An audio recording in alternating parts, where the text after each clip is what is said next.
இயேசு கிறிஸ்துவில் எனக்கு பிரியமானவர்களே, இன்றைக்கு கொடுக்கப்பட்டிருக்கின்ற நற்செய்தி யோவான் 11ஆம் அதிகாரம் 45-57 வரை பார்க்கின்ற பொழுது, இயேசு லாசரை உயிர்த்தெழச் செய்கின்றார். அந்த புதுமையானது ஒரு ரிப்பிள் எஃபெக்டை உருவாக்குது. அதாவது ஒரு பக்கம் அதை ஏற்றுக்கொள்ளக்கூடியவர்களாகவும் இன்னொரு பக்கம் ஏற்றுக்கொள்ளாதவர்களாகவும் பார்க்க முடிகிறது. அதை பார்த்த ஒரு சிலர் நம்புகின்றார்கள்.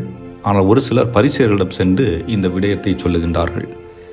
இயேசு இது போன்று புதுமைகள் செய்து ஒருவரை உயிர்த்தெழ வைத்திருக்கிறார் என்ற செய்தி அவர்கள் கேள்விப்பட்டவுடனே, இதில் உரோமை அரசு பங்கு கொண்டு நம்முடைய இனத்திற்கு எதிரான செயலை செய்துவிடும் என்ற ஒரு பயம் அவர்களுக்குள் தொற்றிக் கொள்ளுகிறது.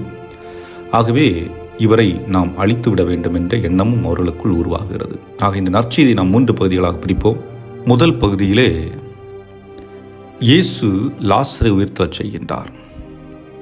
ஆக ஒரு புதுமையை நிகழ்த்துகின்றார். ஆனால் இந்த புதுமை அங்கிருந்த அனைத்து மனிதருடைய உள்ளத்தையும் மாற்றியதா என்றால் இல்லை என்றே சொல்ல முடியும்.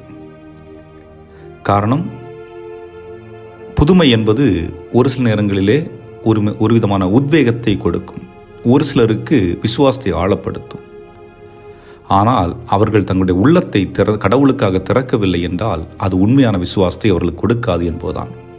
ஆக புதுமை என்பது விசுவாசத்திற்கு முழுமையான கேரண்டி கொடுக்காது என்பது இதன் மூலம் வெளிப்படுத்துகிறது. காரணம், இயேசு செய்த புதுமையை பார்த்தவர்கள், இவர் நமக்கு எதிராக செயல்படுகின்றார், நம்முடைய அரசுக்கு நம்முடைய பதவிக்கு எதிரானவராக இருக்கப் போகின்றார் என்ற ஒரு எண்ணம் அவர்களுக்குள் உருவாகிறது.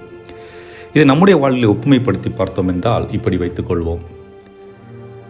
ஏதாவது ஒரு ஆக்சிடென்ட் நடக்குது அல்லது நம்முடைய வாழ்க்கையிலே ஏதோ ஒரு துன்பம் நடக்கிறது என்று வைத்துக்கொள்வோம்.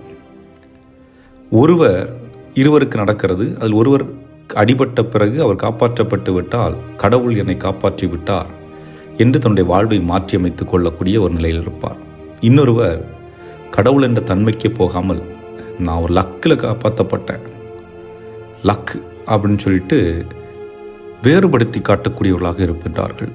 ஒரே நிகழ்வு, ஆனால் ஒவ்வொருத்தருடைய இதயமும் வித்தியாசம். ஆக விசுவாசம் என்பது உள்ளத்தை திறந்து கடவுளுக்கு கொடுத்தால் மட்டுமே அது உருவாகுமே ஒழிய, இங்கு நடக்கின்ற புதுமைகளை மையப்படுத்தியோ அல்லது மற்ற செயல்களை மையப்படுத்தியோ அமைவதில்லை என்பதுதான். இரண்டாவதாக, பதவியும் பயமும்.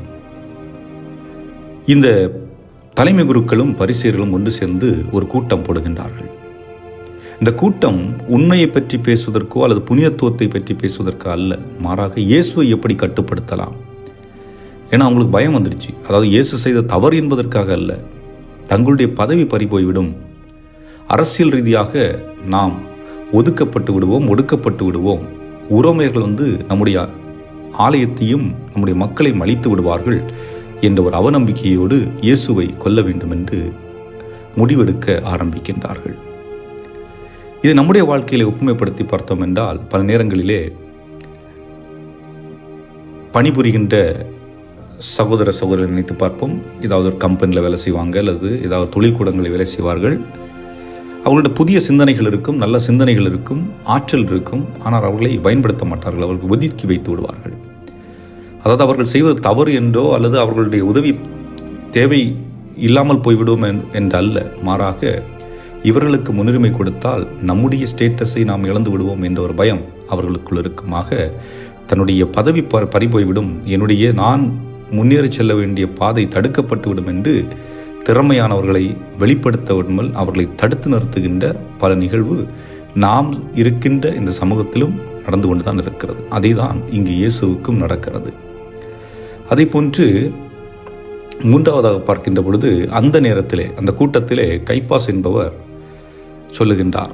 அதாவது அவர் எந்த அடிப்படையில் சொல்லுகின்றார், ஒரு பொலிட்டிக்கல் ஸ்ட்ராட்டஜி. அதாவது மொத்த இனம் அழிந்து போவதற்கு பதிலாக ஒரு மனிதரை சாவடிப்பது என்பது நல்லது என்று அவர் எண்ணுகின்றார். அதாவது இயேசுவை கொண்டு விடலாம், அப்படி இயேசுவை கொண்டு விட்டால் மற்றவர்கள் நாம் அனைவரும் காப்பாற்றப்படுவோம், நம்முடைய யூத இனம் காப்பாற்றப்படும் என்ற ஒரு திட்டத்தை வகுக்கின்றார். ஆனால் கடவுள் அதை மாற்றுகின்றார். எப்படி? ரெடம்ப்டிவ் சாக்ரிஃபைஸ், அதாவது மீட்புக்கான ஒரு தியாகமாக அதை மாற்றுகின்றார். இதை நாம் முதல் புத்தகத்திலே தொடக்க நூல் 50ஆம் அதிகாரம் 20ஆம் வசனத்திலே பார்க்கின்ற பொழுது யோசேப்பு அவருடைய சகோதரத்தில் சொல்லுகின்றார். ஏனென்றால் யோசேப்பு அவங்க சகோதரர்களை வெறுத்து அவரை விட்டு விடுகிறார்கள். அவர்கள் அவரை கொல்ல வேண்டும் என்று நினைத்தார்கள். கடைசியில் விட்டு விடுகின்றார்கள்.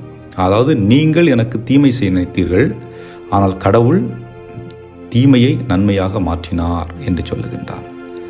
ஆகவே நாம் எண்ணுவது ஒன்று, கடவுள் விரும்புவது ஒன்று வேறொன்றாக இருக்கும்.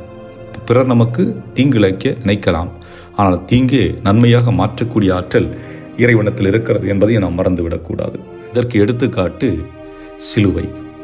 என்றால் இயேசுவின் இறப்பிற்கு முன்பாக உரோமை அரசாட்சியில் ஒருவனை இகழ்வதற்காக, இழிவுநிலைக்காக பயன்படுத்துவதுதான் சிலுவை. ஆனால் அந்த சிலுவையே இன்று மீட்பின் ஆயுதமாக நிறுத்தப்பட்டிருக்கின்றது. சிந்தித்து பார்ப்போம்.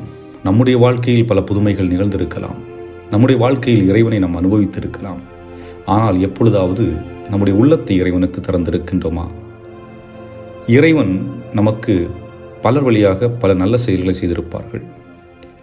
நம் முன்பு நம்மை விட ஆற்றல் வாய்ந்தவர்கள் இருந்திருப்பார்கள். நம்முடைய பதவியை தக்க வைப்பதற்காக, நம்முடைய ஸ்டேட்டஸை உயர்த்துவதற்காக பிறரை நாம் தாழ்த்தி இருக்கின்றோமா? அவருடைய வாழ்வை நாம் அளித்திருக்கின்றோமா? எண்ணியவர்களாக தொடர்ந்து இந்த நாளிலே இறைவன் கரத்தில் ஒப்புக் கொடுத்து ஜெபிப்போம். இறைவன் உங்களை நிறைவாக ஆசீர்வதிப்பாராக. ஆமென்.